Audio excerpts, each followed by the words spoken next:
नमस्कार मित्रों। मैं राज जानी वर्ष 2024 में आप सबका स्वागत करता हूं। इस वीडियो में हम विस्तृत जानकारी लेंगे कि वर्ष 2024 का कर्क राशि के जातकों के लिए कैसा रहेगा उनकी हेल्थ के लिए, कैसा रहेगा उनकी वेल्थ के लिए, उनके फाइनेंशियल डिसीजंस के लिए, उनके फैमिली डिस्प्यूट्स, फैमिली रिलेशनशिप, जो बच्चे पढ़ रहे हैं उनके एजुकेशन के लिए, job, business, growth, success, progress, साथ ही में मैरिड लाइफ के लिए, जो मैरिड है उनके लिए और जो लोग रिलेशनशिप में है उनके लिए ये साल कैसा रहेगा। साथ ही में इस साल में आपका भाग्य आपको कितना और कैसा सपोर्ट करेगा। साथ ही में आपकी लाइफ की जो भी डिस्प्यूट्स या प्रॉब्लम्स है उसमें एस्ट्रोलॉजिकली ग्रहों वाइज क्या इम्पैक्ट होगी, वो सारी जानकारी हम इस वीडियो में लेंगे। ये वीडियो में चंद्र राशि को बेस बना के सारा मैं आपको इन्फॉर्मेशन देता हूँ। वर्ष 2024 में देखने जाए तो शनि, राहु और केतु इनकी पोजीशन में कोई चेंजेस नहीं रहेगा, मतलब कि वो लोग एक ही राशि में पूरा साल रहेंगे। जबकि जुपिटर गुरुदेव जो है वो 1 मई को दोपहर को 1:07 को अपनी राशि चेंज करेंगे। इस वक्त उनका जो राशि का ट्रांजिट है वो है मेष राशि में, और 1 मई के बाद वो वृषभ राशि में आएंगे। तो सबसे पहले हम शुरुआत जो करते हैं वो गुरुदेव से ही करते हैं। तो इन जनरल ओवरऑल गुरु आपके 10th हाउस में है, उसकी दृष्टि 2nd हाउस, 4th हाउस और 6th हाउस तीनों पे पड़ रही है। मतलब कि बिफोर 1 मई आपके लिए फाइनेंशियल मैटर में अगर आप चाह रहे हो या प्रॉपर्टी खरीदने का या बेचने का, तो खरीदने में भी आपको एक अच्छे बजट में मिल जाए, और अगर आप सेल करो तो उसका आपको प्रॉपर फाइनेंशियल बेनिफिट मिले जब आप सेल करो। तो डिस्ट्रीब्यूशन, सेलिंग, परचेजिंग, इन सब में आपको प्रॉपर्टी वाइज बेनिफिट मिलेगा। साथ ही में जो लोग जॉब रिलेटेड चेंजेस एक्सपेक्ट कर रहे हैं उनके लिए जॉब में भी नई अपॉर्चुनिटीज़ मिलती रहेगी। अब बात करते हैं सेकंड पोर्शन जो कि 1 मई के बाद चालू होगा। तो इस पर्टिकुलर पोर्शन में गुरुदेव आपको लाभ स्थान में आएंगे, मतलब कि 11th हाउस में। तो उसकी एक जो दृष्टि है वो केतु के ऊपर 3rd हाउस में पड़ेगी, मतलब कि आपके भाई बहन के साथ आपके जो अब तक के डिस्प्यूटेबल रिलेशनशिप थे उसमें आपको बेनिफिट मिल सकता है। फिर जो सेकंड दृष्टि है वो 5th हाउस, स्टडी, रिलेशनशिप और संतान में। तो जो बच्चे पढ़ रहे हैं उनके स्टडी के लिए बेनिफिट मिलेगा। जो लोग रिलेशनशिप में है वो एक लेवल अपने रिलेशनशिप को आगे बढ़ा सकते हैं। और जो लोग बहुत टाइम से चाइल्ड कंसीव करने के लिए प्लान कर रहे हैं तो ऐसे कर्क राशि के जातकों के लिए संतान संबंधी ये पीरियड ज़्यादा फेवरेबल रहेगा।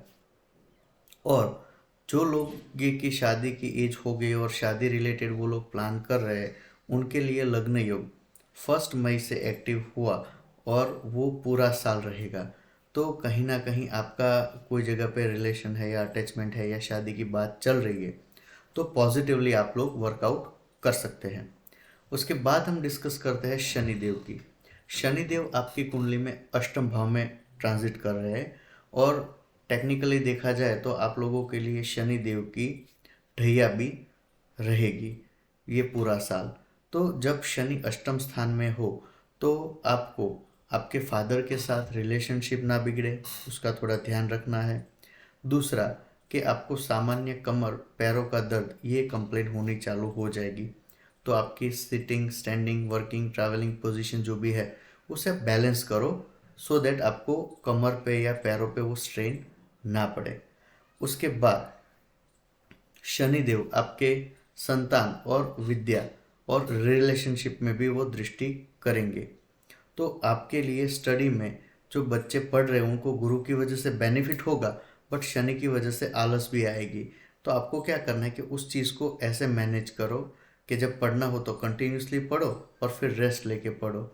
और दूसरा कि किसी भी पर्सन के ऊपर आपको ब्लाइंड ट्रस्ट नहीं करना है।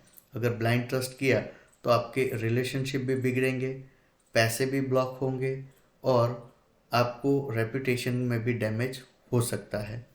तो शनिदेव की वजह से कोई भी चीज़ों में अगर आपको डिले होता लगे, या तो आपके घर की, प्रॉपर्टी की या करियर रिलेटेड समस्या हो, तो आप शनिदेव की और गणपति बप्पा की पूजा करोगे तो ऑटोमेटिकली आपको इसमें रिलीफ मिलेगा। खास करके मैरिज लाइफ में भी ट्यूनिंग और हार्मनी रहे, इसीलिए आपको शनिवार के दिन जो मेल है उनको रोटी में जो फीमेल है उनको रोटी में काले तिल डाल के गाय को खिलाना है, और जो मेल है वो शनि मंदिर जाए, शनि चालीसा बोले, या तो शनिवार के दिन एक टाइम खाना खा के उपवास करे, या तो शनि देव का जो बीज मंत्र है ओम प्राम प्रीम प्रोम सह शनिये नमः, तो शनि की ढैया के खराब इफेक्ट्स में भी आपको बेनिफिट मिल जाएगा। उसके बाद हम बात करते हैं राहु और केतु से रिलेटेड। तो जो केतु है वो आपके थर्ड हाउस में रहेगा, पराक्रम भाव में, और राहु है वो आपके भाग्य स्थान में। तो धीरे धीरे आपके अंदर आध्यात्मिकता का थोड़ा बहुत निखार आना, आध्यात्मिक जर्नी, ट्रैवलिंग, वो चीज़ आप कर सकते हो।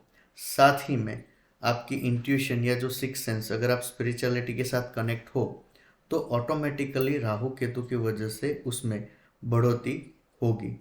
और दूसरा, केतु आपके पराक्रम भाव में है, तो कोई भी डिसीजन बिना सोचे समझे, जो रिस्क फैक्टर इन्वॉल्व है वो आपको नहीं लेना है। अगर कोई आप डिसीजन लो तो उसमें आपके एल्डर लोगों की सलाह लेके ही आपको करना है। ये पर्टिकुलर जोन ऐसा रहेगा कि जिसमें आपको भाई बहन के साथ रिलेशनशिप ना बिगड़े, उसका थोड़ा ध्यान रखना है। और केतु जो है वो मिस्ट्रियस प्लैनेट है, डिटैचमेंट कराता है। तो अगर आप फॉरेन जाने का प्लान कर रहे हो तो उसमें आप भाई और फैमिली से दूर होके अपनी जो जर्नी है वो पॉजिटिवली कंटिन्यू कर सकते हो। लेकिन फॉरेन रिलेटेड जो भी मैटर्स है उसमें आपको 1 मई के बाद डिसीजन लेना है, तो आपको वो थोड़ा इजीली और स्मूथली हो जाएगा। इन जनरल हम देखने जाए तो आपकी कुंडली में एज सच कोई नेगेटिव इम्पैक्ट जो है वो आपको इफ़ेक्ट करेगा नहीं। और सबसे पहले हम देखें तो जनवरी और फरवरी मैरिज लाइफ में थोड़ी हार्मनी रख के आपको निकाल देना है। फरवरी एंड में आपको स्टमक रिलेटेड, या तो जिन लोगों को स्टोन रिलेटेड प्रॉब्लम हो तो किडनी स्टोन की इफ़ेक्ट ना हो, उसका थोड़ा ध्यान रखना है। अप्रैल महीने में कहीं आप बाहर जाने का ट्राई या प्लान कर सकते हो ट्रैवलिंग रिलेटेड। मई महीने में करियर में जो चैलेंजेस आए उसको आपको पॉजिटिवली हैंडल करना है। जून महीने में किसी को उधार पैसा देना भी नहीं है और किसी से लेना भी नहीं है। अगस्त महीने में अगेन आपका ट्रैवलिंग हो या कोई फ्रेंड सर्कल से मिलना हो, कोई छोटी मोटी सोशल गैदरिंग हो, तो उसके लिए आप प्लान और एग्जीक्यूट कर सकते हो। फिर अगस्त और सितंबर महीना ऐसा है कि जिसमें आपको गुस्से के ऊपर कंट्रोल करना पड़ेगा, गुस्से में रिलेशनशिप ना बिगड़े उसका थोड़ा ध्यान रखना है, और आपके पैसे कहीं ब्लॉक ना हो उसका थोड़ा ध्यान रखना है। फिर हम बात करते हैं अक्टूबर और नवंबर में। तो अक्टूबर नवंबर में फैमिली डिस्प्यूट ना हो, थोड़ा व्हीकल चलाने में ध्यान रखना है, और इस टाइम पे आपको कोई भी रिस्की डिसीज़न नहीं लेना है। अगर कोई भी रिस्की या ऐसा इम्पोर्टेंट डिसीज़न लेना है तो आप दिवाली के बाद लो, उससे पहले जल्दबाजी ना करो। नवंबर और दिसंबर में संतान संबंधी थोड़ी समस्या रह सकती है। तो ये पर्टिकुलर टाइम पे किड्स रिलेटेड कोई ऐसी मैटर हो तो आप उसको प्यार से रिजॉल्व करना। अगर कोई मेडिकल हिस्ट्री या कोई प्रॉब्लम हो तो उसको डॉक्टर के पास ले जाके सॉर्ट आउट करना। ये रहा कर्क राशि के जातकों के लिए इन जनरल ओवरव्यू। अगर आपको पर्टिकुलर आपकी कुंडली रिलेटेड कोई क्वेश्चन कंसर्न है तो आप डायरेक्टली कॉल या मैसेज कर सकते हैं 8128854388। आशा करता हूँ कि ये पूरा साल आपके लिए, आपके परिवार के लिए, सबके लिए मंगलमय हो। Happy new year. नमस्ते।